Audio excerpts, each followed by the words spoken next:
Hey everybody, Steve Stine here. Welcome to another Monday Guitar Motivation. What we're going to be doing today is we're going to be talking about getting more creative with the bends and the vibrato that we've been talking about for the last few weeks. And so this week and next week, we're going to be really expanding those ideas. Hey Carlos. And so that's what we're going to be doing today. So I hope you had a great weekend. Here in North Dakota, we finally had some nice weather, which was great. Get outside a little bit, do some lawn mowing, all that sort of thing. Hey, Tom. Hey, Sheila. Hey, Christopher. Lacara?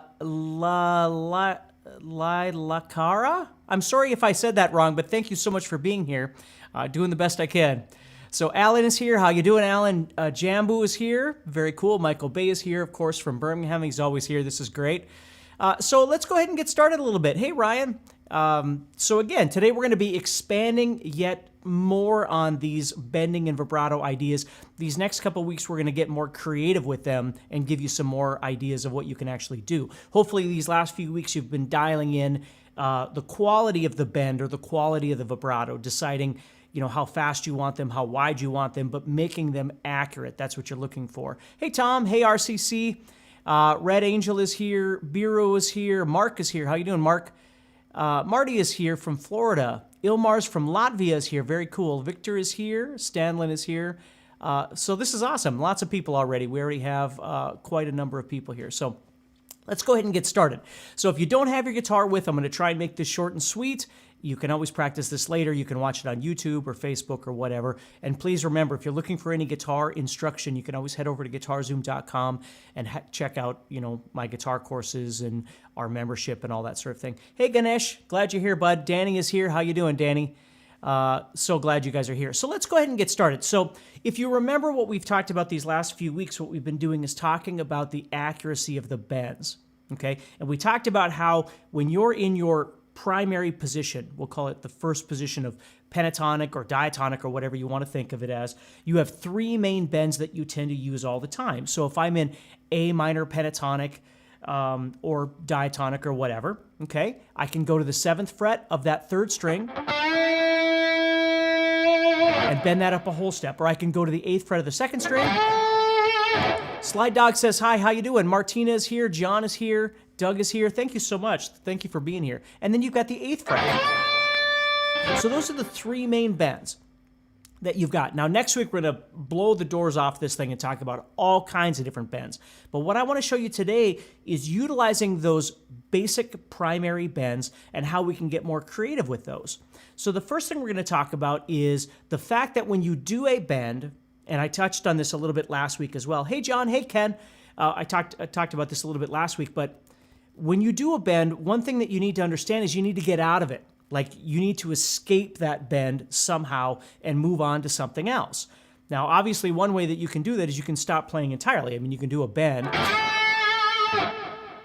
and then stop the string and then move wherever you want. That's a very easy way of getting out of that.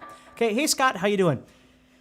The other thing that you can do is you can escape by either going forward or backward in some capacity. So let's talk about that. Hey, Joe, thank you so much for being here. So what I'm going to do here is I'm going to take this 3rd string basic bend on the 7th fret, which is a whole step bend we've been talking about. Okay, and I can understand that I can bend it up and then bring it back down. And then I can move wherever I want, right? I might go backward, right? Or I might go forward, and that's what we want to talk about. So before I get into these connection pieces, what I want to show you are a couple things that you can do with that bend if you haven't tried these. So one thing is that I told you about ghost bending, which is when you pre-bend it, and then you come back down. Hey, Felipe. Hey, Blackmore. And you bring it back. Hey, Steve May, how you doing? Victor is here. Thank you so much, everybody, for being here. So you can bring that back down. Now, you might bend it up and then just bring it back down. Hey, Arno, greetings from Austria. I'm so glad you're here, Arno. Having a great day. I hope you are, too. Danny is here from South Carolina. How you doing, Danny? Okay. Mike Rudolph is here. How you doing, Mike? So you see, I can bring it up, I can bring it back down, or I can pre-bend it and bring it back down.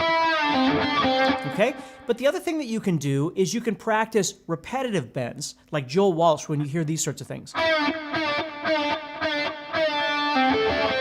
You might try something like that, or bending it up. right? Where you do it multiple times, where you're sitting there doing that same action. Edwin is here from Costa Rica. How you doing? Dorian is here. Awesome. Thank you so much for being here. Okay. Steve on bend. Seems at times the music situation calls for an up bend and then other times a down bend. Well, again, it all depends on your fretboard, right? If you're on the 5th string, you can't bend up because you're going to go off the fretboard. And if you're on the 1st or 2nd strings, you can't bend down because you'd go off the fretboard. So that's really the difference. Like, I would always prefer to bend upward because then what we're going to talk about today could happen. If I bend downward, what I'm going to talk about today you couldn't do. So that's what we'll talk about. But yeah, out of necessity, if I'm here and I want to do a bend, I got to go toward the floor. And if I'm here, I got to go toward the ceiling. Everything else in between could be whatever. Oftentimes when I do my first finger bends, I'll do those with my toward the floor. But when I do my control bends, which is what we're going to talk about today, then I tend to bend toward the ceiling. But listen, everybody's different. You'll see why when we get into these, why it makes a difference, because you can't do the bends. Like, it would make what we're going to talk about today physically impossible. But we'll get there. So as I'm doing this bend, I understand I can bend it up, I can bring it back down. I can start with it up and bring it back down. I can do that repetitively. So let's talk about some other escapes before we move on to these connection bends. So an escape, what I like to do, for instance, is I might do a bend and I'll slide up to something, whether I slide up to another pentatonic note, maybe I slide up to a blues note, which is right next to me, the half step there. But when you do that, you get this kind of Steve Vai-ish kind of sound, and it sounds really neat. So if you're playing,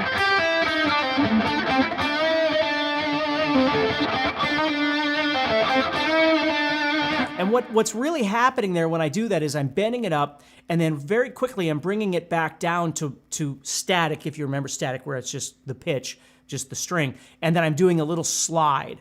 But it sounds really neat. It's a really neat way to get a different kind of sound. Because often that's what we're looking for, is if we've dialed in technique and we understand our phrasing and that sort of thing, what we're looking for is creativity. So, and that's kind of what the next 2 weeks are going to be about, are trying to find different and unique ways to do some bending to break up the monotony of what you might already be doing. So that's something you could do. So we've got bending up, bending down, we've got repetition on either side of that, and now we've got this little slide idea, okay? Now let's take that slide idea and go even further with it. So I might do something like this, where I bend it up, and then when it's bent, I start sliding my hand up into another position on the fretboard. Right, so now I'm moving up to the 12th and 14th frets up there through that bend. And so you can always escape that way too. You can simply slide to something else. Whether or not the bend stays bent, whether or not you bring it back down, it's okay, because again, all that stuff in between the 7th fret where I'm bending and the 14th fret where I'm landing is just out of tune anyway. It's the effect. So if you brought the string back down and slid, or you left it up, you'll notice by the time I get to the 14th fret, I'm static again. I'm just laying it flat. So that's something that you can do that works really well, okay? So those are different ways of escaping that you can practice this week. So now let's move on to the big thing I want to talk about are these connections. So if we understand that what we're trying to do, again, in theory, is escape from the bend. We've got this bend, and we're trying to get out of it and go somewhere else. So some of the logical and very common places that you do this. Hey, Scott Lamone is here. I'm so glad you're here, buddy. So what you're going to do is you're going to bend that up, and we're going to connect. So we're going to talk about some different connectors today. So I'm bending the 7th fret up, and I'm going to connect to the 2nd string. So what I'm going to do is, to begin with, I'm going to take this first finger and I'm going to place it on the 5th fret of the 2nd string. Now again, pentatonic, diatonic, whatever you're thinking of, I'm in A because I like to do a lot of my examples in A, but you could do this in any key you want to be in, okay? Hey, David.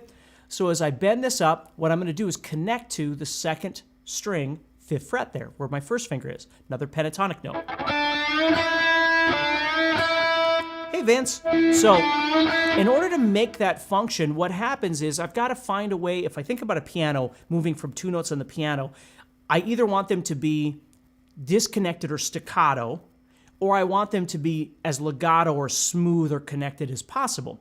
And that's what I have to choose here too as I play, is do I want it to go, do I want a space in between, or do I want it to feel like it's just simultaneously moving from one note to the next?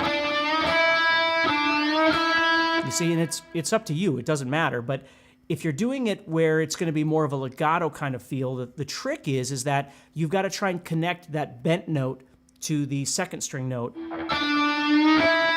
with very little space in between, if any space at all.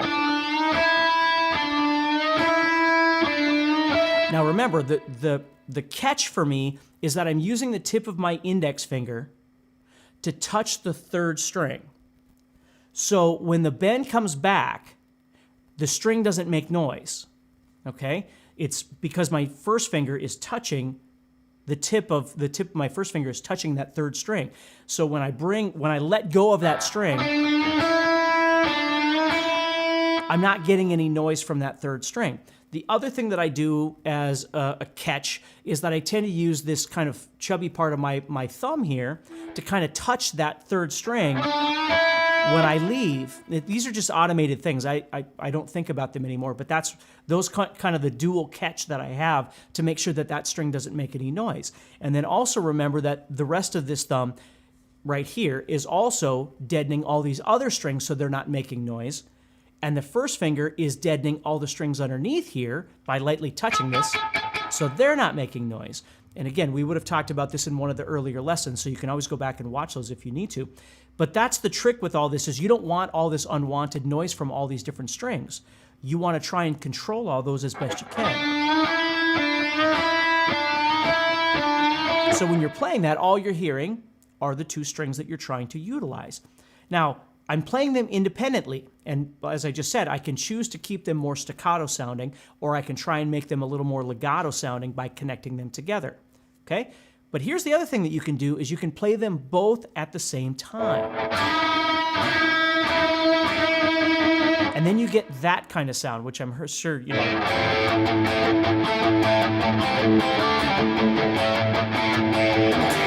Right, that kind of sound where you're playing them together. So you're bending, because if you think about it, they're both the same pitch, right? As I move this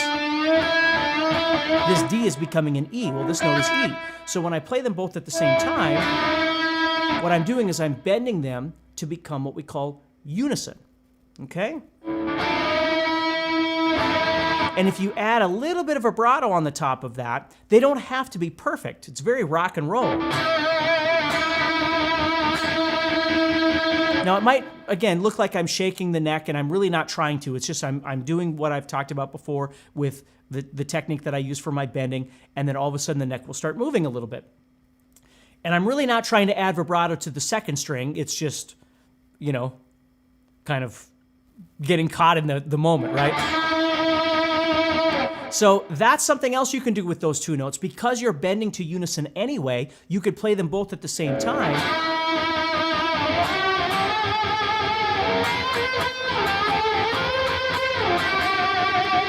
And you could do that kind of thing, right? And it sounds really great when you do that. So that's something else that you could do. You could be playing some sort of lick or idea, and then go into that, or you could move into a unison idea, and then maybe that moves you across the fretboard, and now you're somewhere else, just like you did when you went, and now you're somewhere else. Okay? I always love to use those kind of things in my playing because, again, I'm going to do one of three things. Either I'm going to stop playing it and then move, I'm going to build and move, or I'm going to do something like this where I'm using basically a slide or an upward motion, if you will, to move somewhere else on the guitar.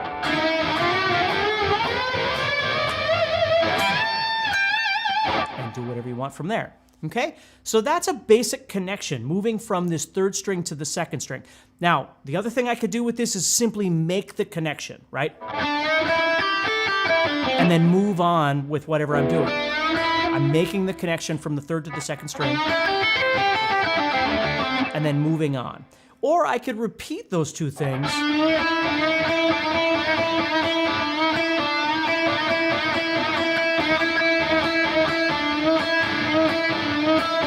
See how many different ways you could make rhythms out of that? You could do like, think of it in your head as patterns of 2 or 3 or 4 or 2, 3, 4. You know, you could make any kind of thing that you want like that and then repeat it over and over and over. Or you can change up the rhythm of it. Am I using my second finger? Yes, I am. I'm using my second finger to support the bend. Absolutely. Great eyes there, Martin. That was good. Okay? So that's exactly it. Yeah. Okay, so Stanley just mentioned nothing else matters. We're gonna talk about that in just a second. So if that makes sense, you can get caught in a loop, which is a lick, really, right? When we go.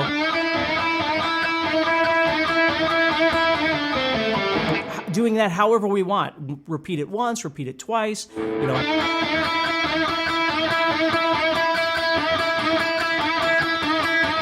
You know, whatever it is you want to do with that, or change the rhythm.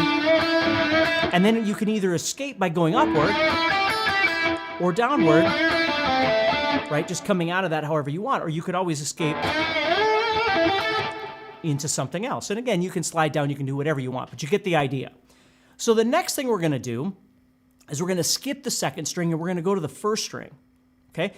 Now again, when you say downward bends, Paul, I don't know what you mean, because obviously if I bend this down this way, if that's what you mean by a downward bend, I can't do what I'm doing because I'm getting in the way of the string, right? I can't do a unison bend if I'm bending downward because I'd be getting in the way.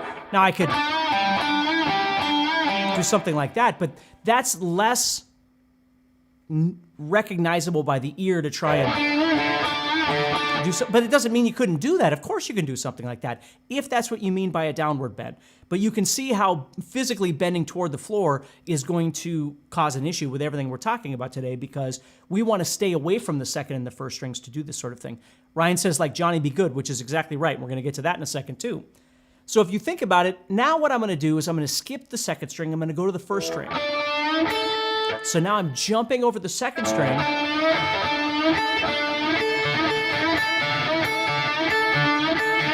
And I might use that, for instance. Yeah, Perry Mason. Kelvin says, beginning of Ozzy's Perry Mason. That's right. You hear those all over the place. They sound great.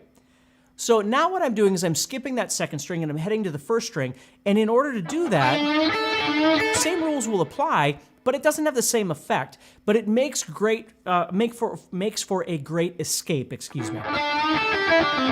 Because with that first string now, it kind of wants to propel me back toward the ceiling when I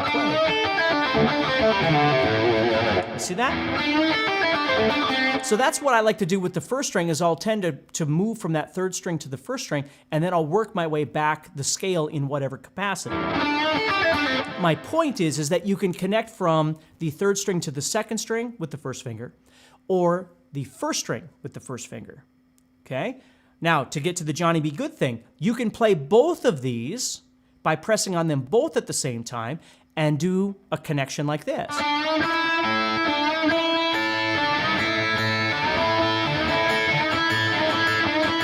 Right?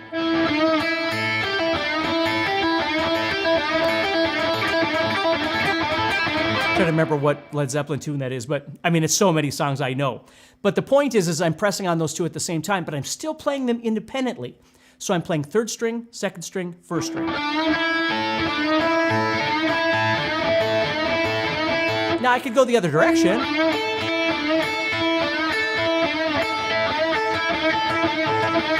Right? Or put another note in there. You know, whatever it is you want to do. But the point is I could bar over those first two strings and I could create some stuff doing that. I can also play them together.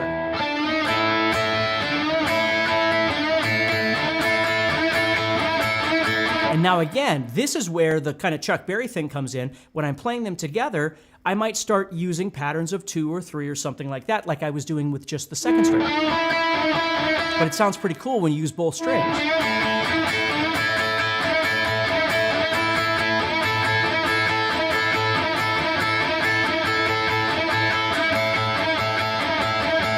You see?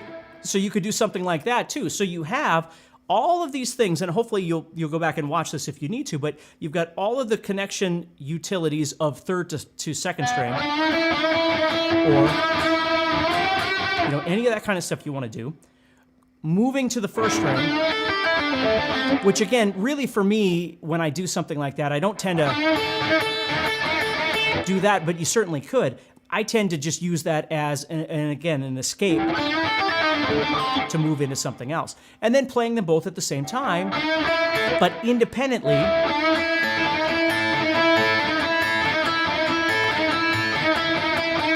And see how I could do 3-2-1, 3-2-1, but then I could go 3-2, 3-2, 3-1, 3-1. Like, you could make any kind of mathematical pattern out of any of that stuff that you want.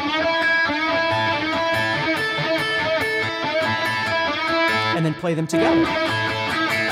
And you could even take that and move something like that around if you wanted to. So that's all the stuff that we've got going over on this side. Okay, now let's talk about this side, and I'm going to call these harmony bends. So I'm going to do exactly the same idea, but now what I'm going to do is I'm going to connect from this same bend, but I'm going to go to the second string with my pinky at the 8th fret. Okay, now you get the Nothing Else Matters, that kind of sound, or Mama, I'm Coming Home, that sort of thing. So what's happening now is I'm bending from that same place, 7th fret, but I'm connecting to the 8th fret of the second string on this side with my pinky. So I could keep them independent. And this is a little bit harder to use as an escape, but you certainly can. You can do something like that or something like that. But they really sound great in this Southern rock kind of context of being able to bend. And then all this stuff in between, now I'm doing those reverse bends, right? And they sound really great as a harmony bend. You'll notice as I pick this, right? Or bend them up. Okay, so, and again, there's all kinds of things I could show you with this, but I just want to get you started this week with understanding these. So, just lots of really cool stuff you can do. So the harmony bends for me, when I use harmony bends, I tend to use both strings together a lot more than I do separate.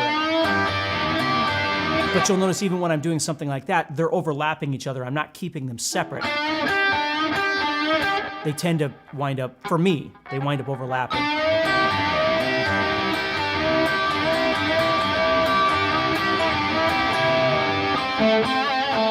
Okay, and they get that nice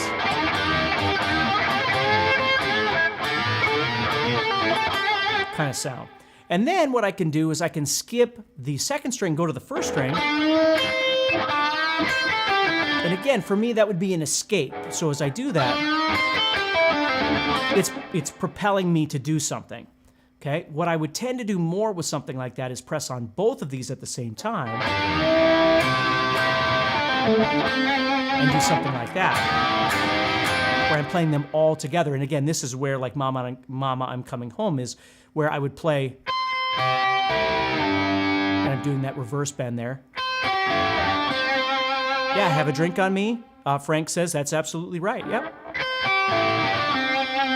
You see, stuff like that. So when you're playing these, again, going back to Nothing Else Matters, it sounds more aggressive. When you do these, those are great for climbing or descending or something like that, but these harmony bends are really great for creating that harmonic kind of thickness.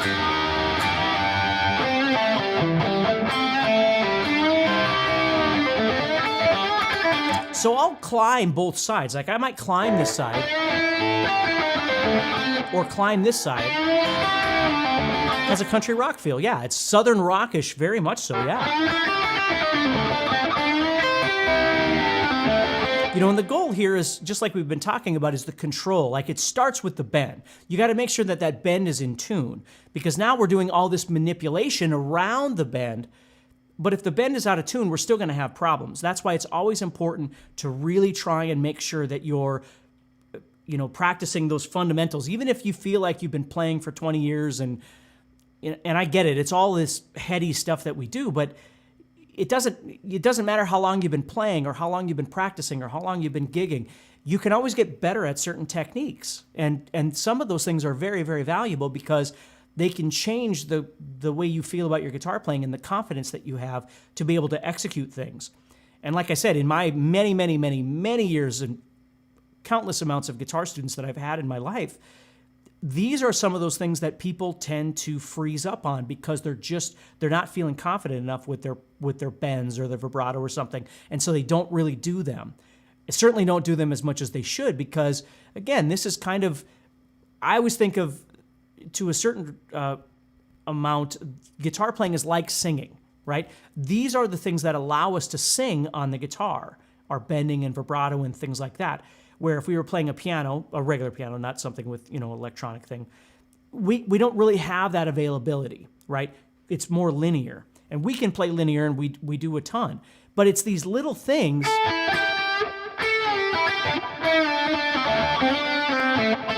that can really make your playing, it's not faster or more or anything.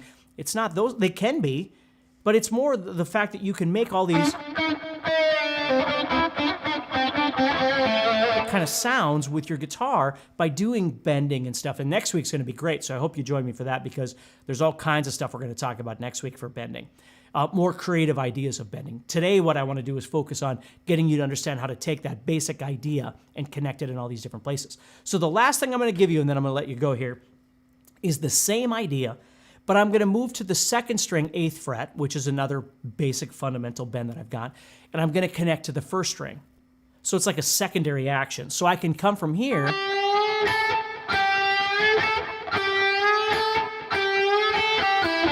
you see? So I can bend up and connect to that, or I can play those unison.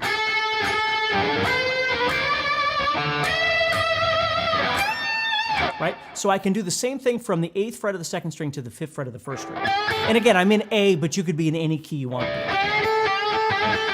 It's just a little bit harder because your bend is a little bit sizable because you're going from your 3rd finger at the 8th fret back here to the 1st finger on the 5th fret, okay? So my hands are pretty small, so for me to bend that, I can do it just fine, but it takes a little bit to get used to. And again, I'm not using my pinky because I can still do that harmony bend underneath that 3rd finger there. So you see, I have those connections as well, where I can play them independently, legato, whatever I want, connecting here, or play them at the same time, right? And I can do the same thing underneath here. So you can make those connections too. So as you're playing and you're practicing this stuff this week, you don't have to do them all simultaneously, but what I would say is, what I always used to tell students to do is get a pen and piece of paper or whatever, and just write down ideas, like bending, right? Bend to, we'll call this a unison bend, right? Or a harmony bend, whatever. And think about that. Think about the two sides. Either you're going to this side, which in my mind is down here, or I'm going to this side, which is up here. And just practice those back and forth and get used to some different ideas, okay? So hopefully that helps you a little bit. Thank you so much, everybody, for being here. Next week, hopefully you'll be able to join me again on Monday, where I'm going to give you a lot of different things. I saw people asking about like different kinds of bends. We're going to talk about all kinds of different bends next Monday, okay? So let's just focus on this for this week, and then next week we'll get some other stuff. Remember, if you get a chance and you're looking for some guitar lessons, head over to GuitarZoom.com, where I've got guitar courses and membership and all sorts of different things. So stay positive, keep practicing, and I hope you have a wonderful week, everybody, all right?